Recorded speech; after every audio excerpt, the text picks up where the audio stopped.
ইরানে বোমা ফেলে খামেনিদের ওড়াবো বলে গ্যাংস্টার ডোনাল্ড ট্রাম্প যখন উল্লাস করছেন, তখন এক মহা বিপত্তিতে পড়লেন ট্রাম্প। কোথা থেকে জল কাদা মেখে ছুটতে এসে ডোনাল্ড ট্রাম্পের পায়ে আছড়ে পড়লেন এই নেতা এবং বললেন, ইরানে হামলা করবেন না, ইরান হামলা করলে আমরা প্রাণে বাঁচবো না। বলুন তো কে এই নেতা যিনি ট্রাম্পের কাছে মিনতি করছেন ইরান হামলা না করতে? ইতিমধ্যেই তার নাম নিউ ইয়র্ক টাইমস, জেরুজালেম পোস্টে প্রকাশিত হয়েছে। হ্যাঁ, একদম ঠিক, আপনি ফুল মার্কস পেয়ে গেছেন। তিনি আর কেউ নন, তিনি ইসরায়েলের রক্ত পিপাসু আন্তর্জাতিক যুদ্ধ অপরাধী প্রধানমন্ত্রী বেঞ্জামিন নেতানিয়াহু। হঠাৎ করে বেঞ্জামিন নেতানিয়াহু ইরানের ভালো চাইছেন, কি এমন হলো বেঞ্জামিন নেতানিয়াহুর? অথচ 2025 সালে জাতিপুঞ্জের সাধারণ সভায় যখন গোটা নিউ ইয়র্ক শহরে এই বেঞ্জামিন নেতানিয়াহুর বিরুদ্ধে তাকে গ্রেপ্তার করার দাবিতে উত্তাল আন্দোলন চলছে, তখন ডোনাল্ড ট্রাম্পের পুলিশি প্রহরায় জাতিপুঞ্জের সভায় দাঁড়িয়ে ইরানের ম্যাপ দেখিয়ে তিনি বলছেন, এই বেঞ্জামিন নেতানিয়াহু, যে ইরান হলো ইভিল স্টেট, অর্থাৎ শয়তানের রাষ্ট্র।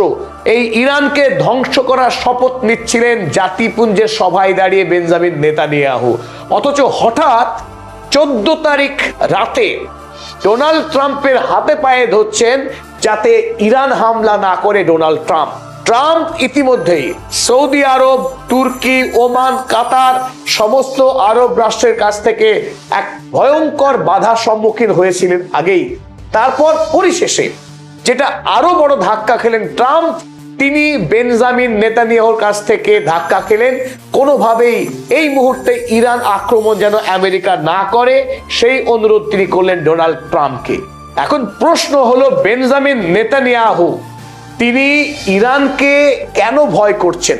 এতদিন ধরে যুদ্ধংদেহী মনোভাব দেখিয়ে সমগ্র মধ্যপ্রাচ্যকে দখল করা, ইরানের একের পর এক বিজ্ঞানীকে খুন করা, মোসাদের সাহায্যে দেশের অভ্যন্তরে অরাজকতা সৃষ্টি করা, ইরানের সাধারণ মানুষকে খুন করা, মসজিদ ভাঙা, বাস জ্বালানো, এমন কোনো কাজ করতে পিছপা হয়নি যে বেঞ্জামিন নেতানিয়াহু তিনি হঠাৎ করে ভয় করছেন ইরান রাষ্ট্রকে। কারণ তিনি এখন হাড়ে হাড়ে টের পেয়েছেন ইরান এই মুহূর্তে সামরিকভাবে যে ভয়ঙ্কর শক্তিশালী অবস্থায় আছে, ইসরায়েলকে গুড়িয়ে দিতে পারে এবং সেই কাজে ইরানের খুব একটা সময় লাগবে না।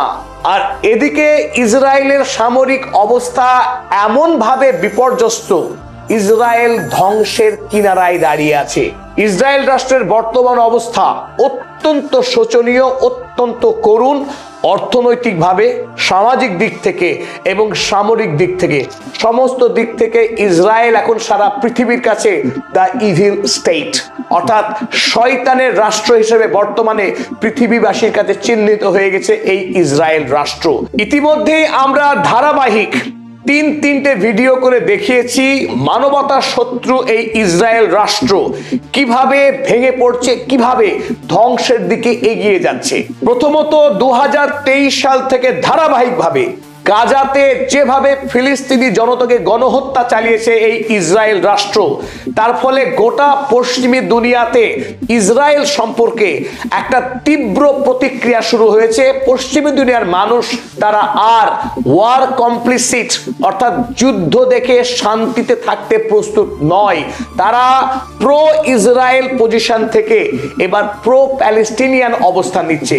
অর্থাৎ পশ্চিমী দুনিয়া, ইউরোপ এবং আমেরিকা, কানাডা, এই দেশগুলির মানুষ এখন ধারাবাহিকভাবে তারা ইসরায়েলের বিরুদ্ধে কথা বলছে এবং ইসরায়েলের বিরুদ্ধে রাস্তায় নেমে বিরাট মিছিল করছে।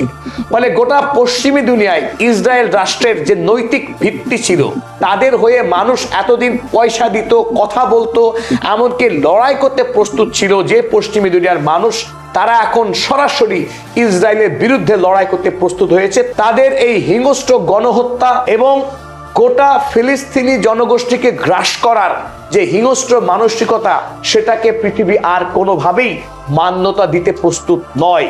এমনকি গতকাল নিউ ইয়র্কে যে মিছিল আমরা দেখলাম, সেই মিছিল চোখে দেখেও বিশ্বাস করা কঠিন।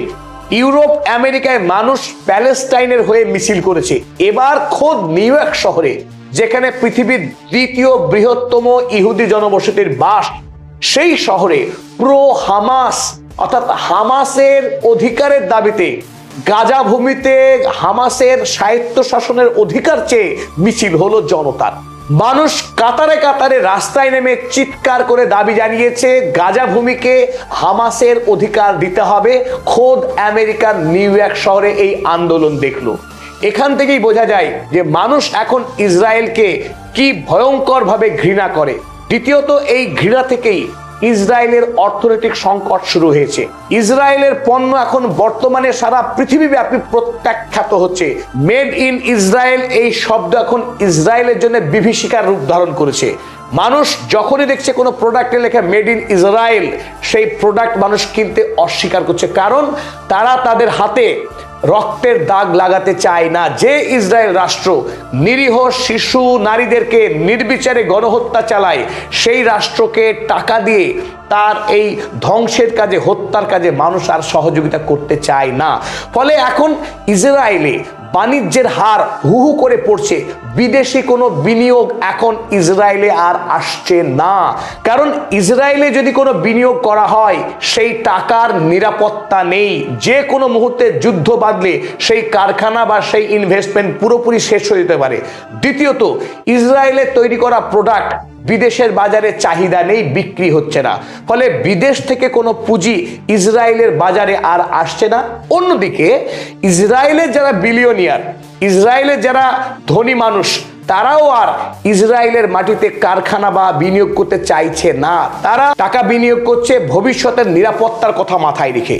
ফলে ইসরায়েল রাষ্ট্রের প্রতি বছর ধারাবাহিকভাবে তাদের বাজেট ঘাটতির পরিমাণ বেড়ে চলেছে রাষ্ট্রীয় ঋণের বোঝা। 3 বছর ব্যাপী যে বিপুল পরিমাণ বোমা বর্ষণ করেছে গাজা ভূমিতে, পুরো গাজাকে নিশ্চিহ্ন করে দিয়েছে এই ইসরায়েল। তা করতে গিয়ে আমেরিকা কয়েকশো বিলিয়ন ডলার সাহায্য করেছিল ইসরায়েলকে, কিন্তু ইসরায়েলেরও তাদেরও অর্থ ভান্ডার থেকে বিপুল পরিমাণে টাকা ব্যয় হয়েছে এই গাজা যুদ্ধে। ফলে ইসরায়েলের ইকোনমি আগে থেকেই পুরো বিপর্যস্ত ছিল। বর্তমানে এই বিপুল পরিমাণের বাণিজ্য ঘাটতি হওয়াতে ইসরায়েল ক্রমশ ধ্বংসের পথে এগিয়ে চলেছে। আর এই আবহে যখন ইসরায়েল রাষ্ট্রের কোনো নিরাপত্তা নেই, প্রতি মুহূর্তে সাইরেন বাজছে, বিদেশি প্রতিবেশী একাধিক রাষ্ট্র থেকে আক্রমণ হওয়ার সম্ভাবনা প্রতি মুহূর্তে। এমনকি ইরানের অ্যাক্সিস অফ রেজিস্ট্যান্স একাধিক যে গোষ্ঠী রয়েছে, হামাস, হিজবুল্লাহ, হুথির মতো গ্রুপ, তারাও যে কোনো মুহূর্তে ইসরায়েল আক্রমণ করতে পারে, সেই সম্ভাবনাকে কখনোই অস্বীকার করা যায় না। ফলে দেশের মানুষ দীর্ঘকাল ধরে বাংকারে বসবাস করে তারা হতাশ, তারা মানসিকভাবে বিপর্যস্ত। এই ইসরায়েল দেশকে তারা কোনোভাবেই নিরাপদ দেশ বলে ভাবতে পারছেন না। তাই যাদের টাকা আছে, মেধা আছে,